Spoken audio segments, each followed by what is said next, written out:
Bonjour à tous, je suis François et je suis très enthousiaste à l'idée de partager avec vous certaines de mes réflexions sur l'intelligence artificielle et sur la manière dont nous allons y parvenir. Ce graphique, juste ici, représente l'un des faits les plus importants sur le monde. Le coût du calcul informatique ne cesse de baisser régulièrement d'un facteur 100 chaque décennie depuis les années 1940. Et rien n'indique que cette tendance va s'arrêter. Dans le domaine de l'IA, la puissance de calcul et les données ont toujours été les principaux facteurs limitants. Puis, à partir de 2012, comme vous le savez, avec l'arrivée massive du calcul sur GPU et de grands ensembles de données, l'apprentissage profond a réellement commencé à fonctionner.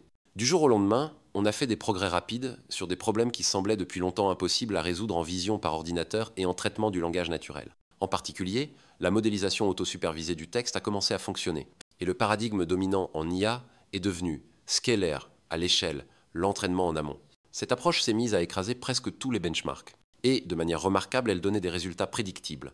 Plus on augmentait la taille des modèles et des ensembles de données, plus les résultats s'amélioraient avec la même architecture et le même processus d'entraînement. C'est ce qu'on appelle les lois de passage à l'échelle, dont Jared vous a parlé il y a quelques minutes. Tout cela donnait vraiment l'impression que nous avions tout compris. Et beaucoup ont extrapolé en pensant que plus d'échelles, c'était tout ce qu'il fallait pour tout résoudre et atteindre l'AGI. Notre domaine s'est alors obsédé par cette idée que l'intelligence générale allait émerger spontanément, simplement en injectant toujours plus de données dans des modèles toujours plus grands. Mais il y avait un problème. Nous étions dans la confusion sur ce que signifiaient réellement ces benchmarks. Il existe une grande différence entre des compétences mémorisées, qui sont statiques et spécifiques à une tâche, et une intelligence générale fluide, c'est à dire la capacité à comprendre quelque chose que vous n'avez jamais vu auparavant en temps réel. En 2019, avant l'essor des LLMs, j'ai publié un benchmark en IA pour mettre en lumière cette différence. Il s'appelle l'Abstraction and Reasoning Corpus, ou ARC. Et donc, entre 2019 et aujourd'hui, avec un modèle comme GPT 4.5 par exemple, on a assisté à un changement d'échelle d'environ 50 000 fois par rapport au modèle de base. Et pourtant, on est passé de 0% de réussite sur ce benchmark à environ 10%. Ce qui, en réalité, reste très proche de zéro si l'on considère que n'importe qui ici dans cette salle obtiendrait facilement plus de 95%. Autrement dit, pour vraiment percer les secrets de l'intelligence fluide et générale, il fallait autre chose que simplement augmenter la taille des modèles et appliquer un entraînement statique. Ce benchmark n'avait rien à voir avec la régurgitation de compétences mémorisées. Il s'agissait de comprendre un problème entièrement nouveau, jamais vu auparavant, et d'y répondre en temps réel. Mais ensuite, en 2024, tout a changé. La communauté de recherche en intelligence artificielle s'est tournée vers un nouveau paradigme très différent, celui de l'adaptation en temps réel, ou test time adaptation. Il ne s'agissait plus de charger des connaissances à l'avance, mais de créer des modèles capables de modifier leur propre état pendant l'inférence pour s'adapter à de nouvelles situations. Et soudain, on a commencé à voir des progrès significatifs sur le benchmark ARC. Pour la première fois, des intelligences artificielles ont montré des signes authentiques d'intelligence fluide. En particulier, en décembre dernier, OpenAI a présenté une préversion de son modèle 0.3 dans une version fine-tunée spécifiquement pour le benchmark ARC. Et ce modèle a atteint, pour la première fois, des performances au niveau humain sur ce test. Et nous voilà aujourd'hui, en 2025. Nous avons soudainement quitté le paradigme du pré-entraînement à grande échelle, et nous sommes désormais pleinement entrés dans l'ère du test et de l'adaptation. Ce nouveau paradigme repose sur une idée centrale, la capacité d'un modèle à modifier dynamiquement son propre comportement en fonction des données spécifiques qu'il rencontre au moment de l'inférence. Cela inclut des techniques comme l'apprentissage en première passe, la synthèse de programme ou la synthèse de pensée, où le modèle essaie en quelque sorte de se reprogrammer lui-même pour accomplir la tâche donnée. Et aujourd'hui, chaque approche en intelligence artificielle qui obtient de bons résultats sur le benchmark ARC utilise l'une ou l'autre de ces techniques. Donc aujourd'hui, j'aimerais répondre à plusieurs questions. Premièrement, pourquoi le paradigme de pré? Entraînement massif n'a-t-il pas permis d'atteindre l'IA? Il y a encore 2 ans à peine, c'était la norme, le dogme. Tout le monde croyait en cette approche. Mais aujourd'hui, presque plus personne n'y croit. Alors, que s'est-il passé? Ensuite, est-ce que l'adaptation dynamique nous permettra cette fois d'atteindre l'IA? Et si c'est le cas, alors être que l'IA est déjà là, certains le pensent. Enfin, au-delà de l'adaptation dynamique, quelles pourraient être les prochaines étapes pour l'intelligence artificielle? Mais pour répondre à ces questions, il faut d'abord revenir à une interrogation plus fondamentale. Qu'est-ce que l'intelligence au juste? Que veut-on dire exactement quand on affirme vouloir construire une intelligence artificielle? Si l'on se replonge dans les dernières décennies, on trouve 2 grandes lignes de pensée qui ont cherché à définir ce qu'est l'intelligence et à formuler les objectifs de l'IA. Il y a d'abord la vision à la Minsky. L'intelligence artificielle consisterait à créer des machines capables d'effectuer des tâches qui, normalement, seraient réalisées par des humains. C'est une approche qui résonne beaucoup avec la vision dominante actuelle des grandes entreprises. Selon elle, un modèle d'IA serait considéré comme performant s'il peut accomplir la majorité des tâches ayant une valeur économique. On cite souvent le chiffre de 80%, mais à l'opposé, il y a la vision de McCarthy. L'IA ne consiste pas à exécuter des tâches connues, mais à permettre à une machine de faire face à des problèmes pour lesquels elle n'a pas été préparée. L'enjeu est de gérer l'inconnu, de s'adapter à des situations entièrement nouvelles. Et personnellement, je me rapproche davantage de la vision de McCarthy. Pour moi, l'intelligence est un processus, et la compétence n'est que le résultat de ce processus. Autrement dit, la compétence n'est pas l'intelligence. Le fait de réussir un grand nombre de tâches ne prouve pas qu'il y a de l'intelligence. C'est un peu comme faire la différence entre un réseau routier et une entreprise capable de construire des routes. Si vous avez un réseau routier, vous pouvez aller d'un point A à un point B, mais seulement parmi les trajets prédéfinis. En revanche, si vous avez une entreprise qui construit des routes, vous pouvez commencer à relier de nouveaux points A à de nouveaux points B, en temps réel, à mesure que vos besoins évoluent. L'intelligence, c'est la capacité à faire face à des situations nouvelles. C'est la faculté de tracer de nouvelles routes, de créer des chemins là où il n'y en avait pas. Attribuer de l'intelligence à un comportement figé, à un programme de compétences déjà cristallisé, c'est faire une erreur de catégorie. On confond le processus avec le résultat de ce processus. Ne confondez pas la route avec ce qui a permis de construire la route. Si je devais formaliser un peu cette idée, je dirais que l'intelligence est un ratio de conversion entre les informations dont vous disposez, principalement votre expérience passée, mais aussi éventuellement les connaissances préchargées par un développeur et votre capacité à opérer dans l'espace des situations futures possibles, des situations qui, par définition, seront nouvelles et incertaines. Donc l'intelligence, c'est l'efficacité avec laquelle vous transformez des informations passées en actions futures. C'est un ratio d'efficacité, et c'est précisément pour cela que les examens, les tests type benchmark, sont une mauvaise manière d'évaluer les modèles d'IA. Ils ne nous disent pas du tout à quel point nous sommes proches d'une intelligence artificielle réelle, parce que les examens humains n'ont jamais été conçus pour mesurer l'intelligence. Ils ont été conçus pour mesurer des compétences spécifiques et des connaissances définies à l'avance. Ils reposent sur des hypothèses valables pour des humains, mais qui ne s'appliquent pas aux machines. Par exemple, la plupart des examens supposent que vous n'avez pas lu ni mémorisé toutes les questions et les réponses à l'avance. Donc, si l'on veut définir et mesurer rigoureusement l'intelligence, il y a plusieurs concepts clés qu'il faut absolument prendre en compte. Le premier, c'est la distinction entre compétences statiques et intelligence fluide. Autrement dit, la différence entre avoir accès à un ensemble de programmes statiques capables de résoudre des problèmes connus et être capable de synthétiser de nouveaux programmes à la volée face à des problèmes jamais rencontrés auparavant.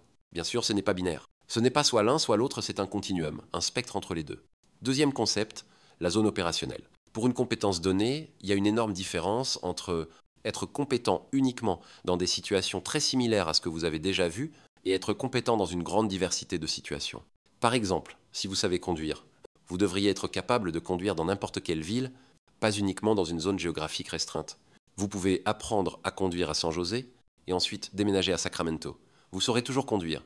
Encore une fois, ce n'est pas binaire, c'est un spectre. Et enfin, troisième concept, l'efficacité informationnelle. Pour une compétence donnée, il faut se demander combien d'informations, combien de données, combien de pratiques a-t-il fallu pour acquérir cette compétence. Plus l'efficacité est élevée, plus le niveau d'intelligence est élevé. Et si ces définitions sont si importantes, c'est parce qu'en tant qu'ingénieur, nous ne pouvons construire que ce que nous savons mesurer. Autrement dit, la façon dont on définit et mesure l'intelligence n'est pas un simple détail technique, elle reflète notre compréhension fondamentale du problème de la cognition. Elle détermine les questions que nous allons poser, et donc les réponses que nous allons obtenir. C'est le signal de retour, le feedback, qui oriente nos efforts vers les bons objectifs, et il y a un phénomène qu'on observe en permanence dans l'ingénierie, la règle du raccourci.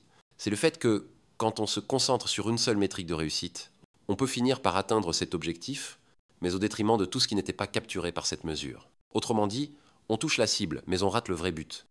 On voit ça tout le temps, par exemple, sur Kaggle ou lors du concours Netflix Prize.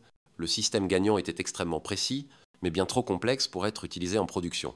Résultat, il n'a jamais été utilisé, donc au final, il était inutile. On a vu exactement la même chose en intelligence artificielle avec les programmes de jeux d'échecs dans les années 70. À l'époque, la communauté IA voulait créer des programmes capables de jouer aux échecs, car on pensait que cela nous apprendrait quelque chose sur l'intelligence humaine. Et quelques décennies plus tard, on a atteint cet objectif. Deep Blue a battu Kasparov, le champion du monde, et dans le processus, on n'avait rien appris sur l'intelligence. On avait touché la cible, mais on avait manqué le but. Et pendant des décennies, l'intelligence artificielle s'est focalisée sur le développement de compétences spécifiques à des tâches précises, parce que c'était justement notre définition de l'intelligence. Mais cette définition ne mène qu'à l'automatisation. Et c'est exactement ce que font les systèmes d'aujourd'hui, automatiser ce qu'on connaît déjà. Or, ce que nous voulons réellement, c'est une IA capable d'invention autonome. On ne veut pas s'arrêter à l'automatisation des tâches connues. On veut une IA qui puisse s'attaquer aux plus grands défis de l'humanité et accélérer les avancées scientifiques. C'est ça, le véritable objectif de l'AGI. Et pour y parvenir, il faut changer de cible. Il faut cesser de viser la compétence et commencer à viser l'intelligence fluide elle-même, la capacité à s'adapter et à inventer. Car une définition de l'intelligence artificielle ne débloque que l'automatisation, ce qui augmente la productivité économique, ce qui est évidemment très précieux, mais peut aussi augmenter le chômage, tandis que l'autre définition débloque l'invention et accélère le rythme de la découverte scientifique. Et c'est uniquement en mesurant ce qui compte vraiment qu'on pourra faire de réels progrès. Donc on a besoin d'une meilleure cible, d'un meilleur signal de feedback. À quoi cela ressemble-t-il ? Ma première tentative de mesure de l'intelligence chez les systèmes d'IA, ça a été le benchmark ARC-AGI. J'ai publié ARC 1 en 2019. C'est une sorte de test de QI pour les machines et aussi pour les humains. ARC 1 contient 1000 tâches, comme celle que vous voyez ici. Et chaque tâche est unique. Cela signifie qu'il est impossible d'anticiper ou de bachoter pour réussir ce test. Il faut résoudre chaque tâche à la volée en mobilisant votre intelligence générale et non des connaissances préalablement mémorisées. Bien sûr, résoudre un problème requiert toujours un certain niveau de connaissance. Mais dans la plupart des benchmarks, ces connaissances préalables sont laissées implicites. Dans le cas d'ARC, on les a rendues explicites. Toutes les tâches d'ARC sont construites entièrement à partir de connaissances de base fondamentales, comme la notion d'objet, la physique élémentaire, la géométrie basique, la topologie, le comptage, des concepts que n'importe quel enfant de 4 ans maîtrise déjà. Résoudre ARC ne nécessite presque aucune connaissance spécialisée et surtout aucune préparation particulière. Vous n'avez pas besoin d'étudier ARC pour réussir ces tâches. Ce qui rend ARC unique, c'est que vous ne pouvez pas le résoudre simplement en mémorisant des schémas. Il exige que vous démontriez une véritable intelligence. Pendant ce temps, presque tous les autres benchmarks existants ciblent des tâches fixes et connues. Elles peuvent donc souvent être résolues ou même contournées par de la simple mémorisation. C'est ce qui rend ARC relativement facile pour les humains, mais extrêmement difficile pour les modèles d'IA. Et quand vous tombez sur un problème comme celui-là, où un enfant est capable de bien réussir, mais où les modèles d'IA les plus sophistiqués échouent, c'est comme un gros signal d'alarme. Cela nous dit clairement qu'il nous manque quelque chose et que de nouvelles idées sont nécessaires. Mais il y a une chose importante à retenir. ARC ne sert pas à dire si un système est déjà une AGI ou pas. Ce n'est pas son objectif. ARC est avant tout un outil destiné à orienter l'attention de la recherche vers ce que nous considérons comme les blocages fondamentaux qui freinent la progression vers l'IA. Donc ARC n'est pas la destination et réussir ARC n'est pas le but. ARC est simplement une flèche qui pointe dans la bonne direction. Et il faut savoir que le benchmark ARC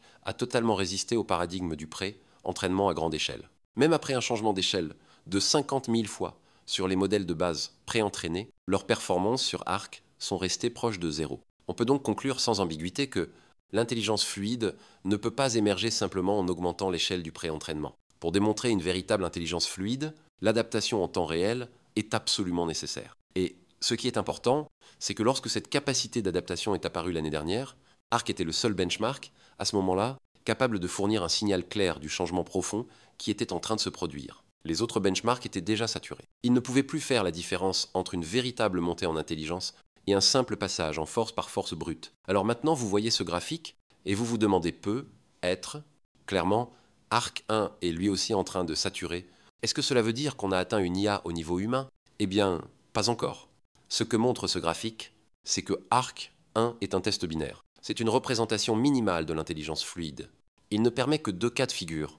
Soit vous n'avez aucune intelligence fluide, vous obtenez un score proche de 0, comme les modèles de base. Soit vous avez un début d'intelligence fluide, vous obtenez immédiatement un score très élevé, comme le modèle autrichien d'OpenAI par exemple. Et bien sûr, chacun d'entre vous ici dans la salle atteindrait sans problème un score proche de 100%. Donc, ARC insature bien avant le niveau humain d'intelligence fluide. Nous avons donc besoin d'un nouvel outil, plus précis, qui offre plus de nuances et qui permette une comparaison plus fine avec l'intelligence humaine. Et cet outil, c'est ARC 2, publié en mars de cette année. En 2019, ARC en avait pour but de remettre en question le paradigme de l'apprentissage profond, dans lequel les modèles sont de grandes courbes paramétriques utilisées pour faire de l'inférence statique.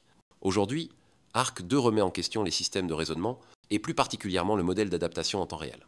Le format du benchmark reste le même, mais cette fois, il met beaucoup plus l'accent sur la généralisation compositionnelle. Les tâches restent accessibles pour des humains, mais elles sont nettement plus sophistiquées. Et par conséquent, ARC 2 ne peut pas être résolu par force brute, en pratique.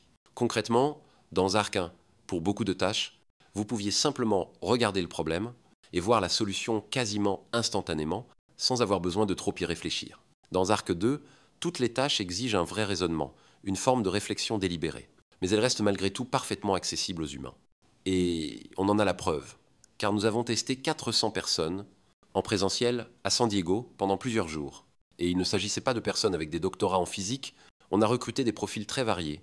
Chauffeurs Uber, étudiants de USC, personnes au chômage, bref, des gens ordinaires qui voulaient gagner un peu d'argent. Et toutes les tâches de Arc 2 ont été résolues par au moins 2 personnes parmi celles qui les ont vues.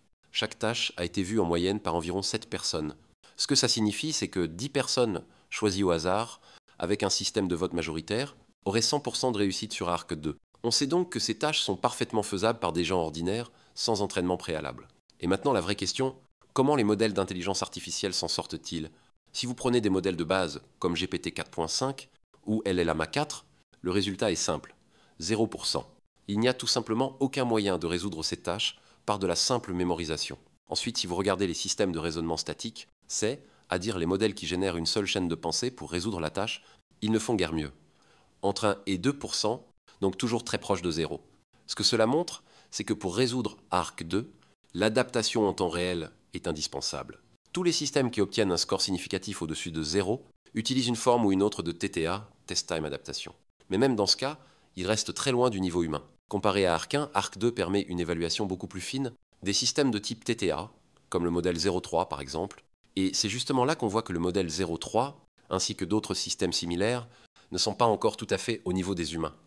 À mon sens, tant qu'il est facile d'imaginer des tâches que chacun d'entre vous pourrait accomplir sans difficulté, mais que l'intelligence artificielle est incapable de résoudre, peu importe la puissance de calcul qu'on lui donne, alors nous n'avons pas encore atteint l'IA. Et vous saurez que nous approchons vraiment de l'IA, quand il deviendra de plus en plus difficile d'inventer ce genre de tâches. Mais clairement, nous n'en sommes pas là aujourd'hui. Et soyons clairs, je ne pense pas qu'Arc 2 soit le test final. On ne va pas s'arrêter à Arc 2. Nous avons déjà commencé à développer Arc 3. Et Arc 3 marque une vraie rupture par rapport au format classique entrée-sortie d'Arc 1 et Arc 2. Cette fois, on cherche à évaluer l'agentivité, la capacité à explorer, à apprendre de manière interactive, à se fixer des objectifs et à les atteindre de façon autonome. Votre intelligence artificielle est plongée dans un environnement totalement nouveau où elle ne sait pas à quoi servent les commandes, ne connaît pas le but et ignore les mécaniques de jeu.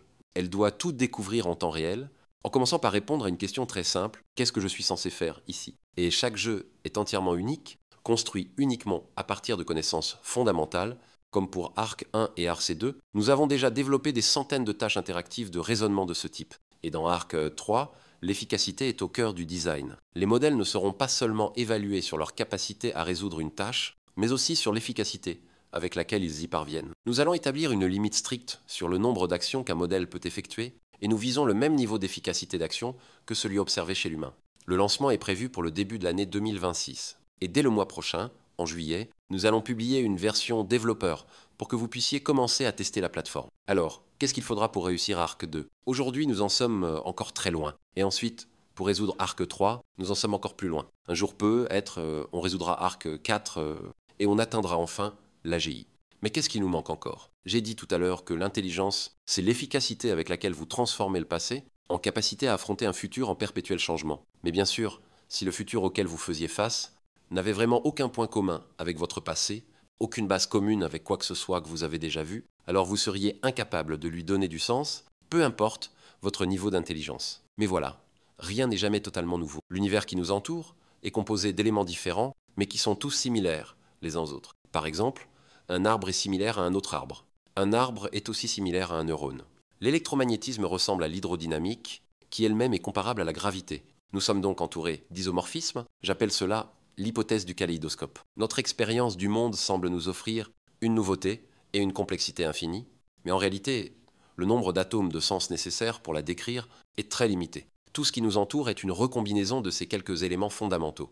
Et l'intelligence, c'est la capacité à extraire de votre expérience ces atomes de sens réutilisables qu'on peut appliquer à de nombreuses situations différentes, à de nombreuses tâches variées. Cela suppose de savoir identifier des invariants, des structures, des principes qui semblent se répéter. Ces éléments fondamentaux, ces atomes, ce sont ce qu'on appelle des abstractions. Et chaque fois que vous faites face à une situation nouvelle, vous lui donnez du sens en recombinant à la volée les abstractions issues de votre collection personnelle pour créer un modèle entièrement nouveau, adapté à la situation. Donc, pour implémenter l'intelligence, il faut 2 composants clés. Premièrement, l'acquisition des abstractions. Vous devez être capable d'extraire efficacement, des abstractions réutilisables à partir de votre expérience passée, par exemple à partir d'un flux de données. Deuxièmement, la recombinaison à la volée. Vous devez pouvoir sélectionner et réassembler efficacement ces blocs de construction pour créer des modèles adaptés à la situation actuelle. Et l'accent mis sur l'efficacité est essentiel. Votre niveau d'intelligence ne dépend pas seulement de ce que vous êtes capable de faire, mais de la manière dont vous le faites, de l'efficacité avec laquelle vous extrayez de bonnes abstractions à partir d'expériences répétées, vous les combinez pour faire face à la nouveauté. Si vous avez besoin de 100 000 heures pour apprendre une compétence simple, alors vous n'êtes pas très intelligent. Et si vous devez énumérer tous les coups possibles sur un échiquier pour trouver le bon mouvement, vous n'êtes pas très intelligent non plus. L'intelligence, ce n'est pas simplement démontrer un haut niveau de compétence. L'intelligence, c'est avant tout l'efficacité avec laquelle on acquiert et mobilise des compétences. C'est une question d'efficacité de données, mais aussi d'efficacité de calcul. Et à ce stade, on commence à comprendre pourquoi le simple fait de rendre nos modèles d'intelligence artificielle plus gros et de les entraîner avec plus de données n'a pas suffi à produire de l'intelligence artificielle réelle. Il nous manque encore plusieurs éléments. Le premier, c'est que ces modèles ne savaient pas faire de recombinaison à la volée. Pendant l'entraînement, ils apprenaient énormément, ils accumulaient de nombreuses abstractions utiles. Mais au moment du test, ils restaient totalement statiques. On ne pouvait que récupérer et appliquer un modèle préenregistré. Et ça, c'est un problème fondamental que l'adaptation en temps réel vient précisément résoudre. La TTA, Test Time Adaptation, ajoute une capacité de recombinaison dynamique à nos systèmes d'IA. Et ça, c'est une avancée majeure qui nous rapproche considérablement de la véritable intelligence artificielle. Mais ce n'est pas le seul problème. La recombinaison ne suffit pas. Un autre problème tout aussi important, c'est que ces modèles restent incroyablement inefficaces. Prenez l'algorithme de descente de gradient par exemple. Il a besoin de quantités massives de données pour extraire des abstractions pourtant simples. Il faut plusieurs ordres de grandeur de données, en plus par rapport à un humain, de l'ordre de 3 à 4 ordres de grandeur de plus. Et si l'on regarde l'efficacité de recombinaison, même avec les dernières techniques de TTA les plus avancées, il faut encore des milliers de dollars de puissance de calcul, rien que pour atteindre le niveau humain sur Arc 1, et cela ne passe même pas à l'échelle pour Arc 2. Le problème fondamental ici, c'est que les modèles d'apprentissage profond ne possèdent pas de généralisation compositionnelle. Et c'est précisément ce que Arc 2 cherche à mesurer. Pourquoi est-ce si important ? Parce qu'il existe plusieurs types d'abstractions, et ça, c'est crucial. J'ai dit que l'intelligence consiste à extraire des abstractions à partir de données, puis à les recombiner. Mais il existe en réalité deux types d'abstractions, type 1 et type 2. Ils sont assez similaires, ils se reflètent l'un l'autre. Dans les deux cas, il s'agit de comparer des éléments entre eux et de fusionner plusieurs instances individuelles en un modèle commun, en éliminant certains détails spécifiques. Autrement dit, vous prenez un ensemble d'éléments, vous les comparez, vous éliminez les détails qui ne sont pas pertinents, et ce qu'il vous reste, c'est une abstraction. La différence essentielle entre ces deux types d'abstraction, c'est que l'un opère dans un domaine continu et l'autre dans un domaine discret. L'abstraction de type 1, ou centrée sur les valeurs, consiste à comparer des éléments à l'aide d'une fonction de distance continue. C'est ce type d'abstraction qui sous-tend la perception, la reconnaissance de motifs, l'intuition et bien sûr l'apprentissage automatique moderne. L'abstraction de type 2, elle, est centrée sur les programmes. Elle repose sur la comparaison de programmes discrets, autrement dit, de graphes. Au lieu de mesurer des distances, on cherche à faire correspondre exactement des structures. On cherche des isomorphismes, des sous-graphes identiques. C'est ce type d'abstraction qui sous-tend la majorité du raisonnement humain. C'est aussi ce que font les développeurs lorsqu'ils refactorisent du code. Quand un développeur parle d'abstraction, il fait généralement référence à ce deuxième type. Donc, on a deux types d'abstraction, tous deux fondés sur l'analogie. Soit l'analogie de valeur, soit l'analogie de programme, et toute la cognition repose, en réalité, sur une combinaison de ces deux formes d'abstraction. On peut s'en souvenir avec la métaphore du cerveau gauche et du cerveau droit. Le type 1 serait associé à la perception, à l'intuition. Le type 2, lui, serait associé au raisonnement, à la planification et à la rigueur. Les modèles transformers sont excellents pour l'abstraction de type 1. Ils sont très efficaces pour tout ce qui relève de la perception, de l'intuition et de la reconnaissance de motifs. À ce titre, les transformers représentent une avancée majeure en intelligence artificielle. Mais ils ne sont pas adaptés à l'abstraction de type 2. C'est pour cela qu'il est très difficile d'entraîner un transformer à faire des choses de type 2 pourtant très simples, comme trier une liste ou additionner des chiffres présentés sous forme de séquences de tokens.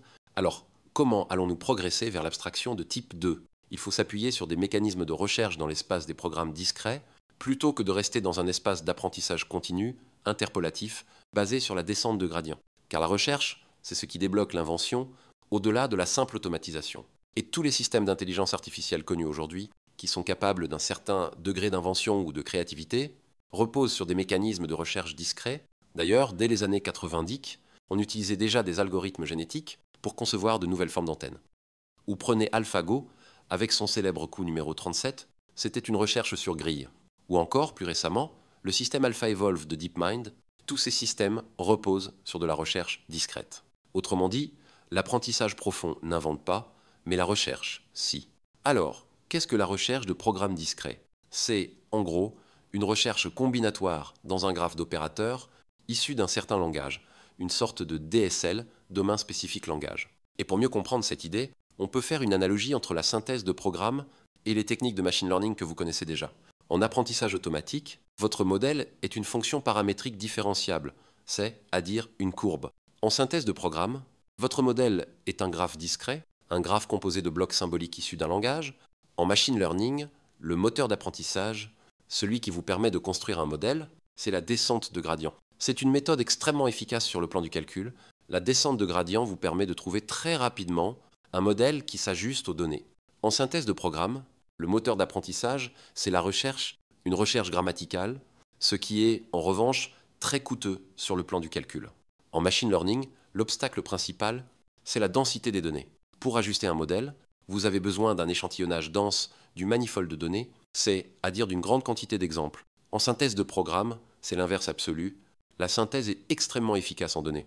Vous pouvez ajuster un programme avec 2 ou 3 exemples seulement.